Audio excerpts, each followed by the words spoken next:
guys good? Okay. Obviously disappointed with the result.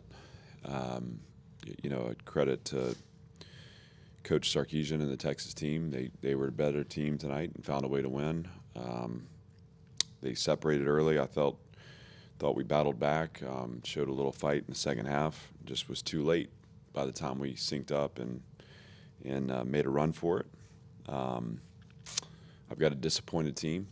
I think it's important that, no different than when we celebrate games, that we allow for time for this to hurt, because my team expected to win that game, and to come up short is unfortunate, but there's a lot for us to learn and a lot that we can apply forward from this exposure. To start, I think the tackling on the perimeter was disappointing.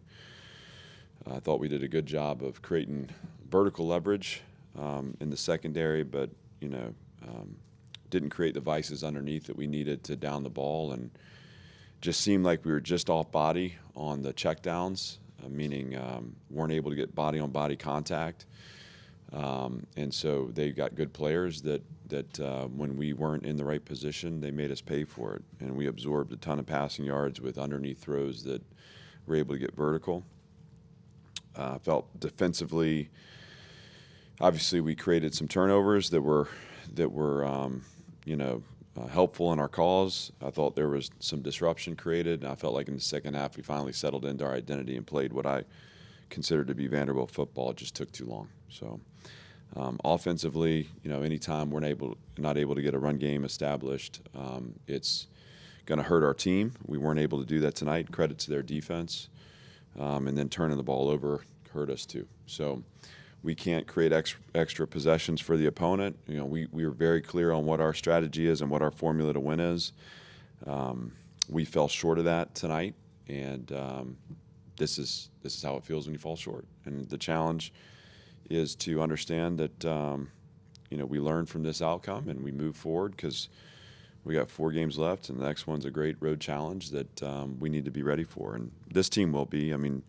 It's a resilient bunch, but it's important that we reset ourselves and get focused on what we want here at the finish line. So with that, I'm happy to open up for questions. On the 4th and 2, is that just a straight analytics decision, or felt like Beck had a play that you really liked, or With 5 minutes, the last, yeah. No, the book actually has you going a little more aggressively than I would have in that situation. I think had we reset at 4th and 5, it probably is a punt, and just play defense. Once it got to 2, it felt like two things. One is the analytics supported the decision, which does matter, but the thing you worry about is just how efficient they were offensively. We can't absorb yards in that moment and feel like we're going to have enough time to do what we need to do offensively. And I believe in our offense. It's 4th and 2. I believe in their ability to convert. And we obviously came up short, and that was unfortunate. But the decision was all about having enough time on the clock to try to win the game. And once you get it to 4th and 2, I think, for me, I'm betting on my offense, and we came up short. The earlier 4th down, the call was that Skinner's shoulders weren't square. Did you see that, and what was the reasoning? Because you didn't seem happy with it. I'm disappointed in that call, and there's a conversation to be had about it. He's on the line of scrimmage, and the explanation I got is that you can't be on the line of scrimmage and have your shoulders turned. So it was a moment for us to be aggressive. I thought it was a great play call and executed very well. And I hate to see, I hate it when officiating gets in the way of the game. And that's not any kind of statement, because those guys are doing exactly what they're told to do.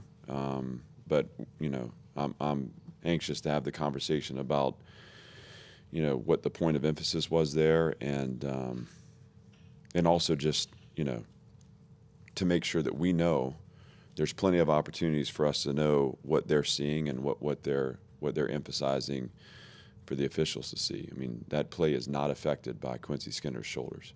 So, to me, at that point, it feels like it's unfortunate. So, I'll have the conversations. I need to move on from it, but yeah, was disappointed in the call. Diego, briefly went into the injury tent and came back. Did that affect any of the play calling? Is he good to go? What's his, As far as I know, and we'll need to get assessment afterwards, and so I don't want to comment on. Obviously he finished the game out. He was banged up there and needed attention. I thought Nate came in and was able to do a good job and get a conversion, and but this is going to be Diego's the reality of him closing the season out. He's taken hits. He's played tough. I thought he was gutsy tonight in the way he led the offense at the end, and he's a fighter. And it's no surprise that he closed the game out. We'll see where he is tonight and tomorrow, and plot a course forward. But as we stand right now, I don't foresee any time missed. I think he's a pretty resilient kid who's tough, and I think he's going to be okay. Coach, can you talk about his grit? I mean, he's been injured before the season and he just keeps coming back out there. He seems to be able to, play with pain, but he seems to be able to take some hits and keep playing on for you. Yeah, I mean, he's obviously a guy I have a ton of respect for, and he's a great tone setter in our program. There's a toughness there that, very few in my coaching career, I've seen exhibit. And you're just never going to count them out. And, I promise you, we're just looking for that onside kick, and you feel like putting the offense back out. We're going to have a great chance to close the game out, and it's not just about getting in field goal range at that point, so let's go score. We had our 2 timeouts left, but Diego's a special player, a special competitor, and we need to enjoy having him here for this final stretch because, I don't think that type of player comes around all the time. You guys have turned it over at all throughout the early part of the year and turned it over a couple of times today. What they do that challenged you in that way, and was there any poor execution on your end, you feel like?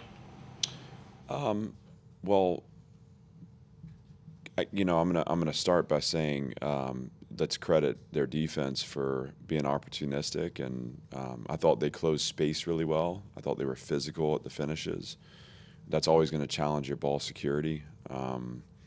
I think there are times where the ball got loose from our bodies, and so some of the tackles created the fumbles and that sort of thing. I think there was a deflected pass that was intercepted, and again, that's a situation where a good play by them, and we'll have to analyze the film on where we were going with the ball, and what better we can do in that situation. But certainly we can't be in the business of turning the ball over, and I think we're going to look back at the game and say, those early scores defensively where we were settling into the game, and then turning the ball over in 3 and outs on offense, just took us out of our strategy and really put the result out of our reach. And again, credit to our team to do everything they can and to fight, to make it tight in the end.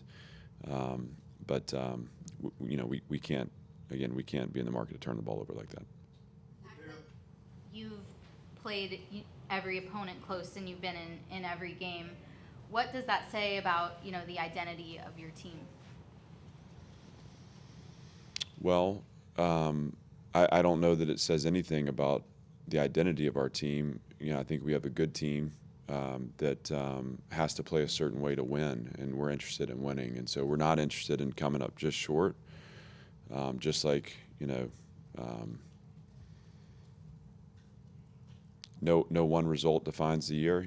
Again, it hasn't when we've won those games. It won't coming up short in this one, but this team isn't interested in talking about playing people close. So, I know they'll fight. I got no question about their competitive spirit. I mean, I have such affection for this team, and if anything, in these moments, you know, you just, I want to make sure they understand that, that is a special group of people, and it's a special group of competitors. And as a coach, you just want to lift them up in these moments because there's so many things that we can do to find the margins in that game. And my belief is that we will moving forward. And I just got such a deep respect for our players and our coaching staff too. And we celebrate that, when we win, but I'm going to celebrate that up here when I'm in pain because I don't take it for granted. I mean, I've talked about, teams of the past here that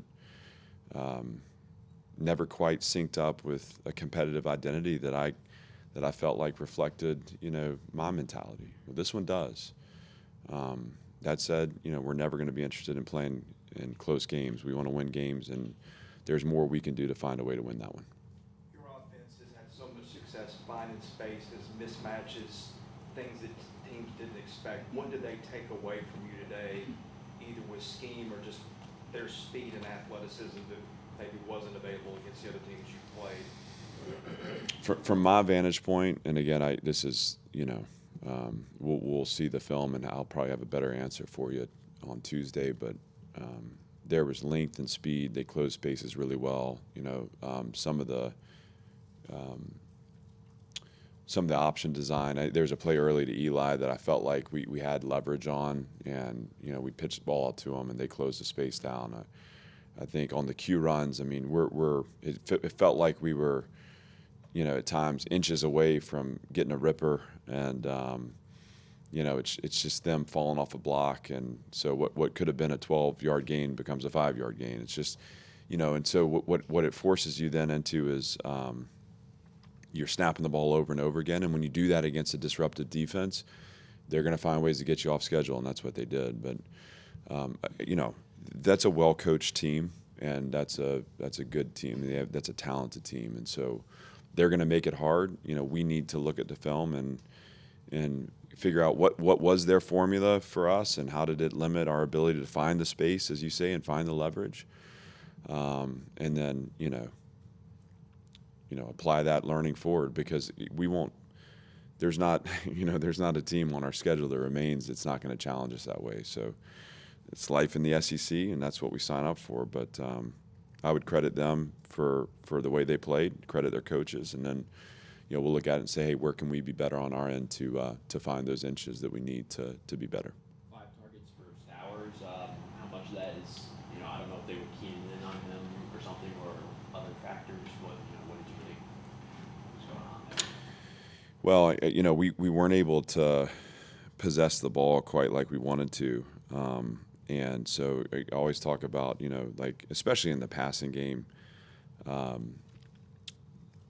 we unlock potential in that aspect of our offense the more that we can possess the ball and snap the ball. And so I don't have the numbers here in front of me, but obviously our third down performance wasn't good enough, and that was a place where we really struggled to maintain possession. And then just obviously losing the time of possession too.